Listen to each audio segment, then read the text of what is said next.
Hi friends, cook and ക്രാഫ്റ്റിലേക്ക് സ്വാഗതം. ഞാൻ ഷിബിത സജീവ്. ഇന്ന് നമ്മൾ ഉണ്ടാക്കുന്നത് പിസ്സയാണ്. വെജിറ്റബിൾ വെച്ച് എങ്ങനെയാണ് പിസ്സ ഉണ്ടാക്കുന്നതെന്ന് നോക്കാം. അതിനു മുന്നേ ഈ ചാനൽ ആദ്യമായിട്ട് കാണുന്നവരുണ്ടെങ്കിൽ താഴെയുള്ള സബ്സ്ക്രൈബ് ബട്ടൺ പ്രസ് ചെയ്യാൻ മറക്കരുത്, കൂടെ ബെൽ ബട്ടണും. ഇവിടെ ഞാൻ പിസ്സ ഉണ്ടാക്കിയിട്ടുള്ളത് ഓവൻ ഇല്ലാതെയാണ്. അതുപോലെ ചീസോ കെച്ചപ്പോ ഒന്നും കൂടാതെയാണ് ഉണ്ടാക്കിയിട്ടുള്ളത്. അത് നമുക്ക് ഹോം മെയ്ഡായിട്ട് എങ്ങനെ ഉണ്ടാക്കുന്നതെന്ന് നോക്കാം. അതിനായിട്ട് ആദ്യം തന്നെ ഇതിലേക്കുള്ള മാവ് റെഡിയാക്കി എടുക്കാം. ഇവിടെ ഞാൻ എടുത്തിട്ടുള്ളത് 3 കപ്പ് മൈദയാണ്. ഇതിലേക്ക് ആവശ്യത്തിനുള്ള ഉപ്പും 1 ടീസ്പൂൺ പഞ്ചസാരയും ചേർത്ത് കൊടുക്കുകയാണ്.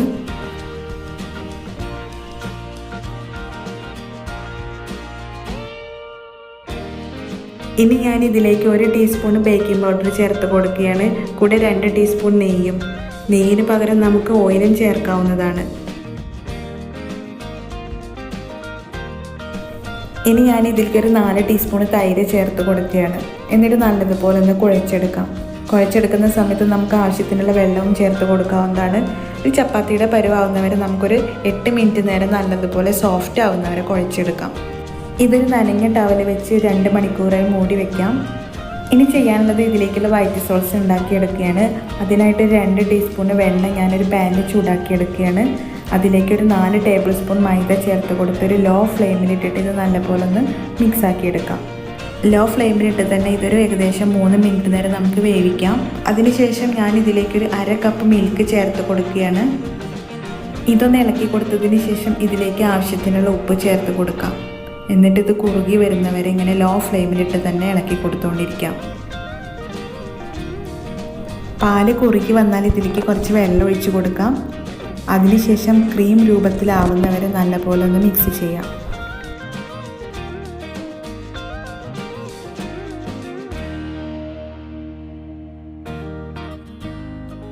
ഇപ്പോൾ ഇത് നല്ല ക്രീം രൂപത്തിലായിട്ടുണ്ട്. ഇനി ഇതൊരു പാത്രത്തിലേക്ക് മാറ്റാം. ഇനി ഞാൻ ഇതിലേക്കുള്ള റെഡ് സോസ് ഉണ്ടാക്കിയെടുക്കുകയാണ്. അതിനായിട്ട് ഒരു ചെറിയ കഷ്ണം ഇഞ്ചി, 5 പീസ് വെളുത്തുള്ളി, ഒരു തക്കാളി, പിന്നെ ഒരു ചെറിയ സവാള, ഇവയെല്ലാം കൂടെ വെള്ളത്തിൽ നല്ലതുപോലെ ഒന്ന് വേവിച്ചെടുക്കാം. അതിനുശേഷം നമുക്ക് പേസ്റ്റ് രൂപത്തിൽ അരച്ചെടുക്കുകയാണ് വേണ്ടത്. ഇനി ഒരു പാനിൽ 2 ടീസ്പൂൺ എണ്ണ ചൂടാക്കിയെടുത്തതിന് ശേഷം അതിലേക്ക് ഈ ഒരു പേസ്റ്റിൻ്റെ കുറച്ച് ഒഴിച്ചു കൊടുക്കുകയാണ്. ഇതൊന്ന് ചൂടായതിന് ശേഷം ഇതിലേക്ക് 1 ടീസ്പൂൺ കാശ്മീരി മുളക് പൊടി ചേർത്ത് കൊടുക്കാം. ഇതൊന്ന് മിക്സാക്കിയതിന് ശേഷം ഇതിലേക്ക് ബാക്കിയുള്ള സോസും കൂടി ഒഴിച്ചു കൊടുക്കാം.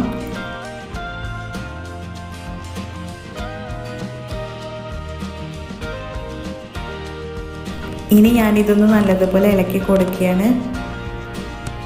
നമുക്കിപ്പോൾ ഈ സോസിന് പകരം ടൊമാറ്റോ കെച്ചപ്പും ഉപയോഗിക്കാവുന്നതാണ്. ഇനി ഞാൻ ഇതിലേക്ക് ആവശ്യത്തിനുള്ള പഞ്ചസാര ചേർത്ത് കൊടുക്കുകയാണ്. അതിനുശേഷം ഈ ഒരു തക്കാളിയുടെ പച്ചമണം മാറുന്നവരൊന്ന് വേവിച്ചെടുക്കാം. ഇപ്പോൾ പിസ്സയിലേക്കുള്ള റെഡ് സോസും റെഡി ആയിട്ടുണ്ട്. ഇതൊരു പാത്രത്തിലേക്ക് മാറ്റാം. ഇനി ഞാൻ മാവ് പരത്തിയെടുക്കുകയാണ്. അത്യാവശ്യം കട്ടിയിൽ തന്നെ ഇത് പരത്തിയെടുക്കാം. ഇനി നമുക്ക് പിസ്സ ഉണ്ടാക്കുന്ന പാത്രത്തിൽ എല്ലാ ഭാഗത്തുനിന്ന് നെയ്യ് പുരട്ടി കൊടുക്കാം. സൈഡിലും എല്ലായിടത്തും നല്ലതുപോലെ ഒന്ന് പുരട്ടി കൊടുക്കുകയാണ്. അതിനുശേഷം ഈ പരത്തി വെച്ച മാവ് ഇതിലേക്ക് വെച്ച് കൊടുക്കാം. ഇവിടെ ഇപ്പം ഞാൻ കുഴച്ച് വെച്ച മാവിൻ്റെ പകുതിയാണ് ഒരു പിസ്സയ്ക്ക് വേണ്ടി എടുത്തിട്ടുള്ളത്.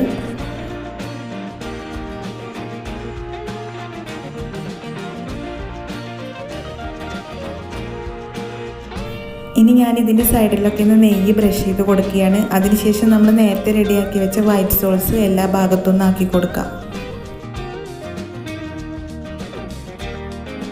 ഇതുപോലെ ഇനി ഞാൻ റെഡ് സോസ് എല്ലാ ഭാഗത്തും ആക്കി കൊടുക്കുകയാണ്.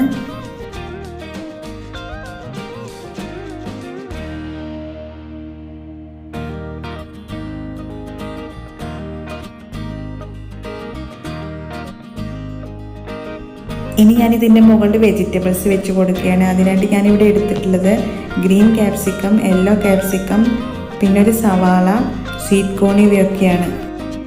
ഈ ഒരു വെജിറ്റബിൾസിന് പകരം നമുക്കിപ്പോൾ തക്കാളിയും അതുപോലെ തന്നെ കുക്കുംബർ ഇവയൊക്കെ എടുക്കാവുന്നതാണ്.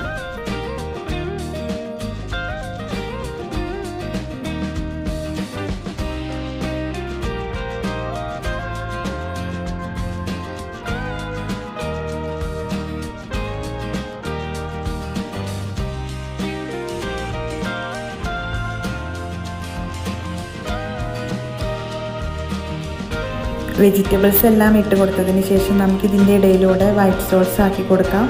വൈറ്റ് സോസ് കൂടുതൽ വേണ്ടവർക്ക് എല്ലാ ഭാഗത്തൊന്നും ആക്കി കൊടുക്കാവുന്നതാണ്. ഇവിടെ ഇപ്പം ഞാൻ കുറച്ച് ചേർത്ത് കൊടുത്തിട്ടുള്ളൂ. ഇനി ഇത് കുക്ക് ചെയ്തെടുക്കാം. അതിനായിട്ടൊരു കട്ടിയുള്ള പാത്രം നല്ലപോലെ ഒന്ന് ചൂടാക്കി എടുക്കണം. അതിനുള്ളിൽ ഞാനൊരു ടിന്നിൻ്റെ പീസ് വെച്ച് കൊടുത്തിട്ടുണ്ട്. അതിൻ്റെ മുകളിലായിട്ടാണിത് വെച്ച് കൊടുക്കേണ്ടത്. കാരണം നേരിട്ട് ചൂട് കൊടുക്കാൻ പാടില്ല. ഇനി ഇതൊരു 20 മിനിറ്റ് നേരം കുക്ക് ചെയ്തെടുക്കാം. ഇപ്പം ഏകദേശം ഒരു 20 മിനിറ്റ് ആയിട്ടുണ്ട്. ഇതൊന്ന് തുറന്ന് നോക്കാം. ഇപ്പോൾ ഇത് നമ്മുടെ പിസ്സ റെഡി ആയിട്ടുണ്ട്. സൈഡിലൊക്കെ നല്ല ബ്രൗൺ കളർ വന്നിട്ടുണ്ട്. ഇനി നമുക്കിതൊരു പാത്രത്തിലേക്ക് മാറ്റാം.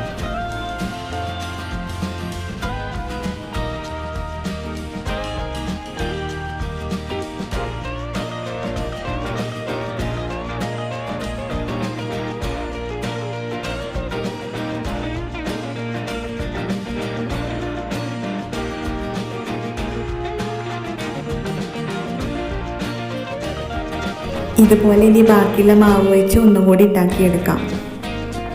അപ്പം നമ്മുടെ പിസ്സ റെഡി ആയിട്ടുണ്ട്. വീട്ടിലെല്ലാവരും ഇതൊന്ന് ട്രൈ ചെയ്ത് നോക്കണം. എന്നിട്ട് അഭിപ്രായം അറിയിക്കാൻ മറക്കരുത്. Thank you.